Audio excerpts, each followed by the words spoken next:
exclusive photographs, by far the best yet, are in from the Titanic. For most of this century, that huge passenger liner has been a dead ship. What kind of people do you think were on the shipwrecked Titanic, and what did their last moments look like?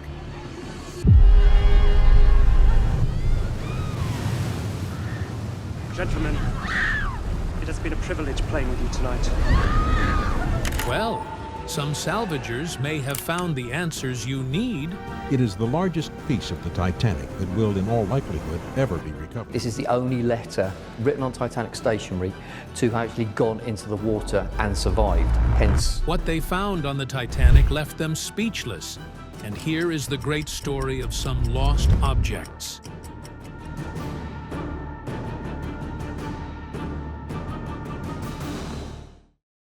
The Titanic. Unless for someone who has been living under a rock, the Titanic should not sound like anything new. At least, the fact that the story of the ship has made it through a century is enough proof that it carries a great and unforgettable memory.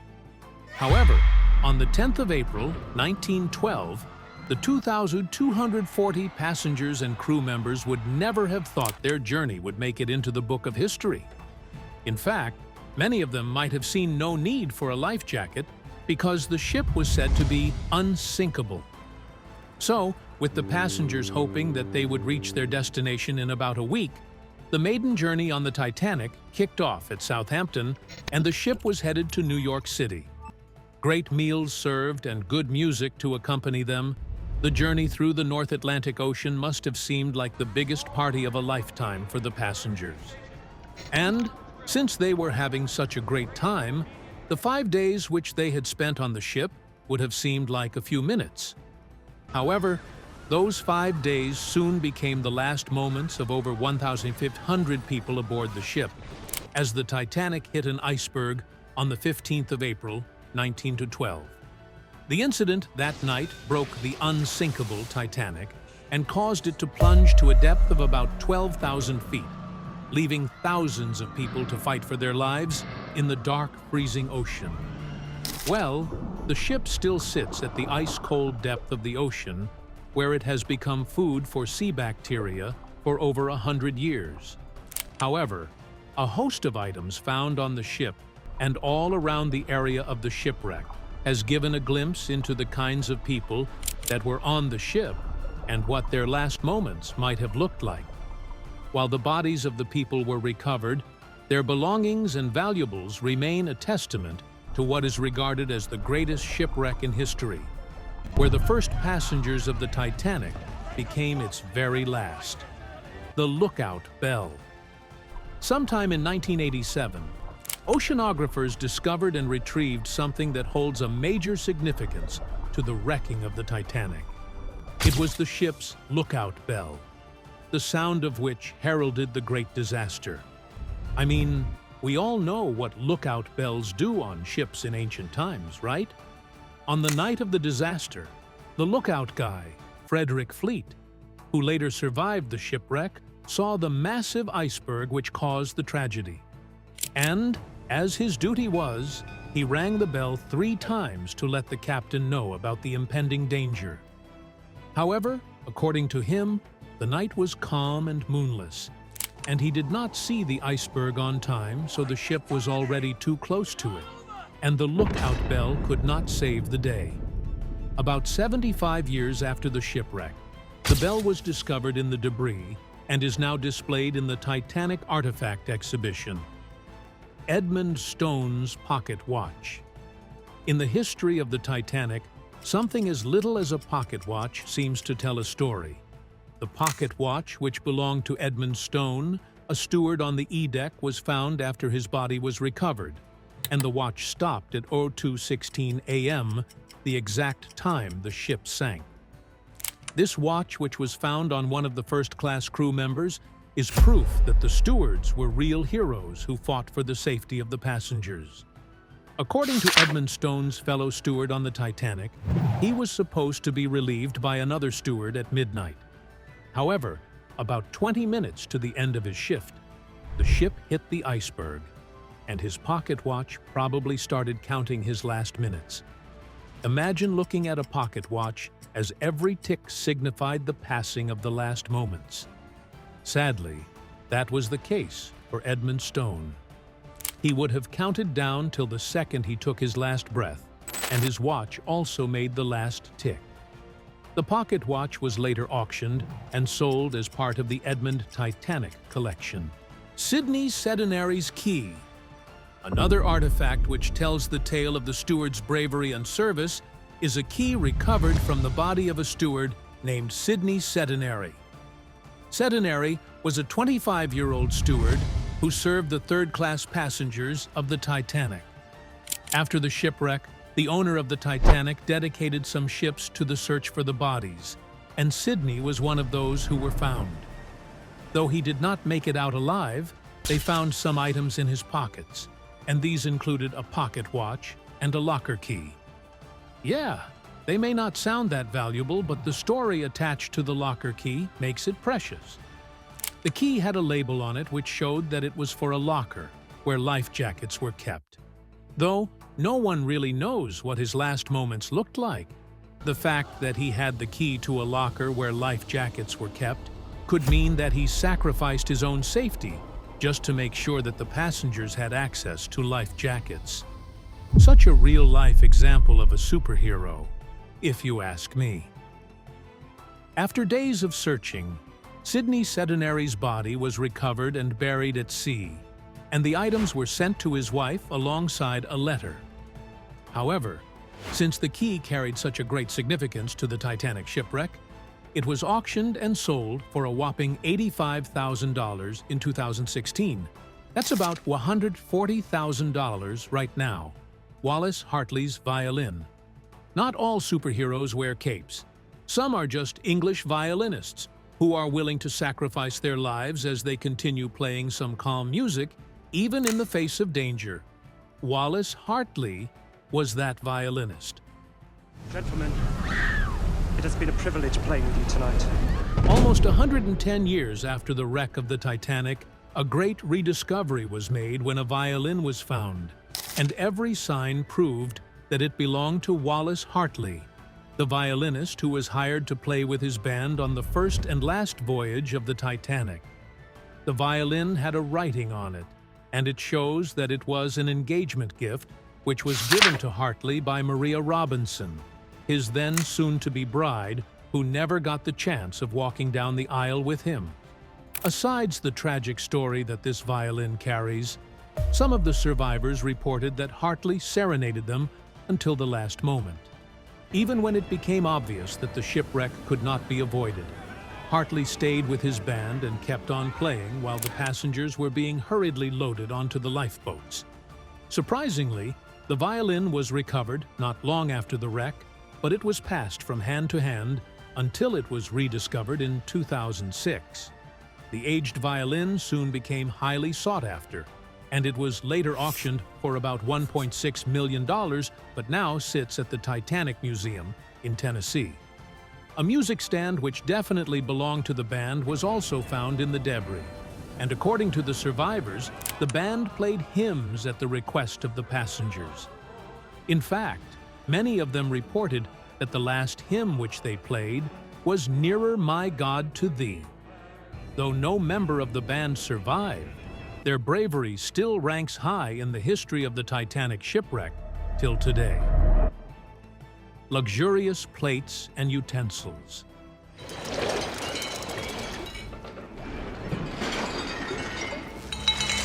The plates, spoons, and cups recovered from the Titanic shipwreck show the classes of passengers that graced the decks of the ship. There were the ones fit for the elites who had all the money in the world to buy a first-class ticket on the ship. And there were those fit for the second-class and third-class passengers as well. Though the tableware was of the same White Star brand, you could tell the difference in classes and value of the plates and cups. The blue ones with gold designs were definitely on the first-class deck, and you can just imagine the richest man on the ship having a big lunch with his wife. However, the second-class passengers dined with those of a lesser quality. The recovered items showed that some of the plates had blue floral designs, which are as beautiful as those from the first-class deck, but definitely not as luxurious. The plates and cups for third-class passengers were not hard to recognize. They were just white, with the red and white logo of White Star. Trauti on first-class lunch menu.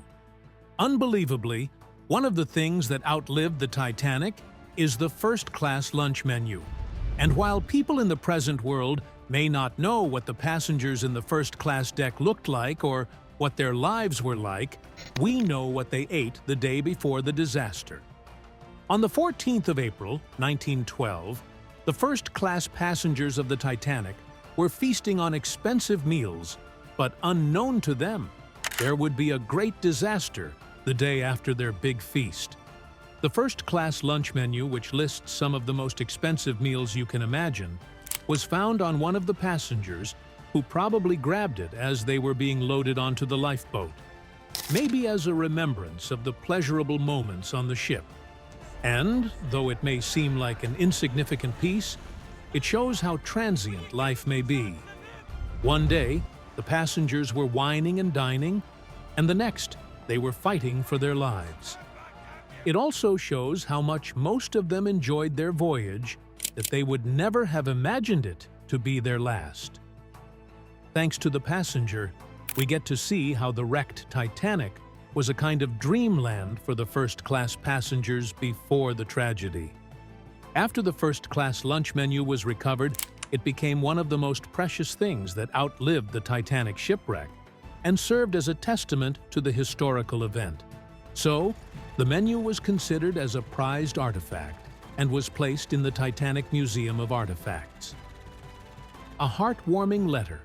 Another strange artifact which was found in the Titanic shipwreck is a letter which was written by one of the first-class passengers.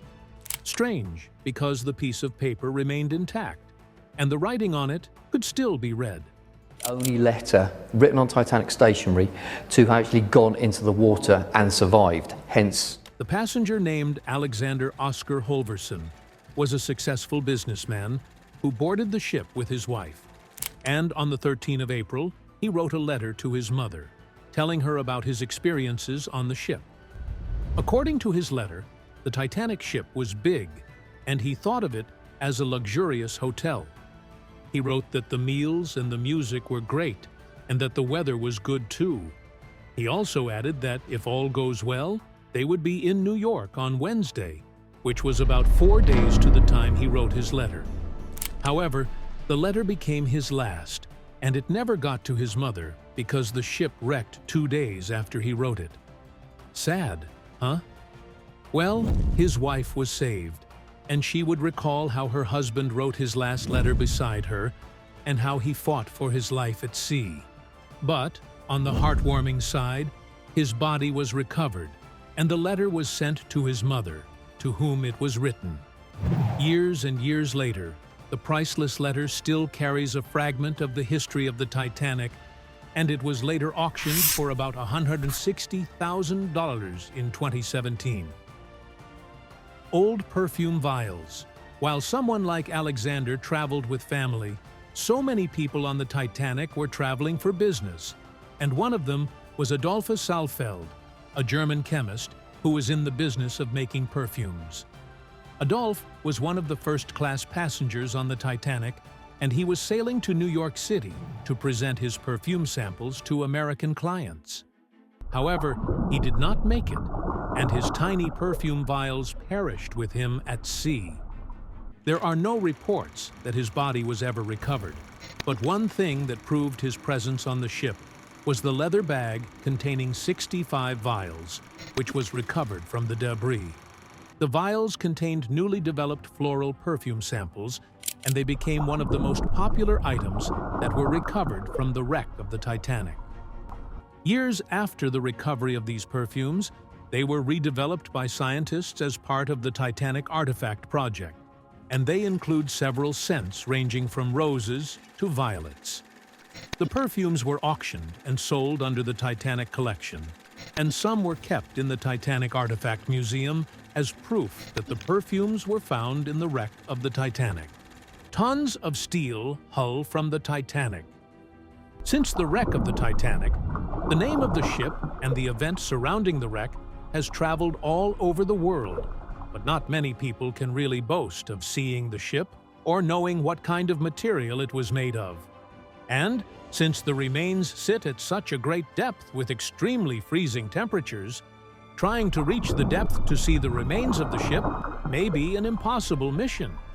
To make matters even worse, the salt water and sea bacteria have been feasting on the wreckage for decades, and it has become so fragile that scientists cannot even think of pulling it out of the depth. So, if not for the pictures taken by oceanographers and some of these items that have been recovered, the story of the Titanic may sound like mere imaginations. However, we can say that one of the greatest proof of the shipwreck now sits in the Titanic Museum of Artifacts. And I'm talking about the large section of steel hull that was recovered from the ship. The steel is so large that it weighs about 15 tons, and it is unarguably the largest that has been recovered so far. The steel hull, which was covered in debris and sea life, was cleaned, repainted, and is now in the museum. So, if you ever feel like seeing a real picture of what the Titanic looked like, you can head to the museum, and there you have it. Bronze cherub from the Grand Stair. According to the letter which was recovered in the ship, the Titanic looked like a luxurious hotel, and though no one really knows what the interiors of the ship looked like, a lost item which was recovered may be the clue that we all need. No doubt the interiors of the ship screamed luxury, and a lot of work must have gone into beautifying it so much that a first-class passenger called it a palatial hotel. During the 1987 expedition, the salvagers found a bronze cherub which looked like something you would find on a stair, and after a series of research, they found out that it might have fallen off from the Grand Stair of the Titanic. The bronze cherub was a decorative object found on the ship, and though it lost a leg during the retrieval, it was placed in the Titanic Museum of Artifacts as one a proof of the luxury and elegance of the interiors of the ship. The Amy jewelry. Another dazzling item which was found in the ruins of the Titanic is a diamond jewelry which carries the name Amy. This is a beautiful 3-diamond ring. The jewelry is one of the most expensive items that has been recovered from the wreck of the Titanic in the past 100 years, but it also happens to be one of the most mysterious items. First, it was found in a thick leather bag, which would be the reason it stayed until the late 1980s without being corroded by the seawater or being eaten by the sea bacteria, which have devoured most part of the Titanic itself. But apart from the fact that this piece of jewelry remains as good as new even after decades in the Atlantic Ocean, it has raised a lot of questions because no one seems to know who Amy or the owner of the jewelry was. At the time of the wreck, such a name was not common, and there was only one passenger with that name on the ship. She was Amy Stanley, a third-class passenger whose record of survival was unknown.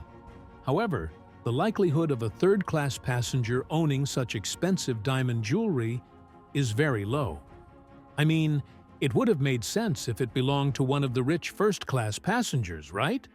But, come to think of this, it could actually belong to one lover boy who was rich enough to get a first-class ticket on the Titanic and was probably traveling to meet an Amy who was most definitely his lover. Maybe he got the expensive custom diamond as a gift for her, but never got to give her as the tragedy ruined his chances. Well, whoever the owner was, the recovery of the diamond jewelry is proof that the Titanic was graced by some of the richest people at the time. A treasure bag. In a discovery which is a testament to the riches that graced the decks of the Titanic, some salvagers found a purser's bag, which would pass as a treasure chest. On the Titanic, the purser's duty was holding some of the most valuable items and making sure that they were safe. So, when the Titanic was sinking and the passengers were being transferred into the lifeboat, the pursers continued to do their work of keeping the valuables safe. According to reports, not all of the pursers made it to the shores of the Atlantic, and though some of them perished, None of their treasure-filled bags were recovered until decades after the shipwreck. However, during the 1987 expedition, a purser's bag was found in the ruins of the Titanic, and the content of the bag became part of the exhibition of the Titanic. Though some of these items were not identified to have belonged to anyone on the ship, a particular gold necklace was so unique that it raises a lot of questions and speculations. The necklace was studded with gold nuggets, and many people believed that the only passenger who seemed rich enough to have possessed such was Margaret Brown. This is because her husband was a gold miner, and it only makes sense that he gave her the gold-studded jewelry. William Astor's gold watch. One of the richest men on the Titanic was a business magnate named William Backhouse Astor, and at the time he boarded the ship, he was worth about $87 million. He left Southampton with his pregnant wife, hoping that she would give birth to her child in America. Well, his dream came true, but he wasn't alive to witness it. After the ship hit an iceberg, he made sure that he got his wife to safety, but perished in the ocean. However, there was something to tell his story and etch his name on the sands of time. It was the expensive gold watch which he wore on the ship. After his body was retrieved, the gold watch was sent to his wife. But because of the great story which it carried, the gold watch was later auctioned and sold for $1.175 million in 2024, making it one of the most expensive items found on the Titanic. Other significant items that were found on the ship includes ship's binoculars, which were obviously nowhere to be found when they were needed the most, William Edwards' chef hat, which was identified through the embroidery on it, Bernice Palmer's camera, which had some useful pictures of the Titanic before the shipwreck, the Strauss's locket, a steward's jacket, and an alligator skin purse, which gives a glimpse into the quality of the materials which existed in the days of the Titanic. The purse, made from alligator skin, belonged to a third-class passenger named Marion Meanwell, a milliner and businesswoman who was moving to America for business. Okay, guys, this is where we bring our voyage to an end. What do you think about these items that were recovered from the ruins of the Titanic? Which one of them would you say is the most shocking or heartbreaking? Let us have your thoughts in the comments. And if you think that we missed any other items that were recovered from the ruins of the Titanic, you can let us know in the comments as well.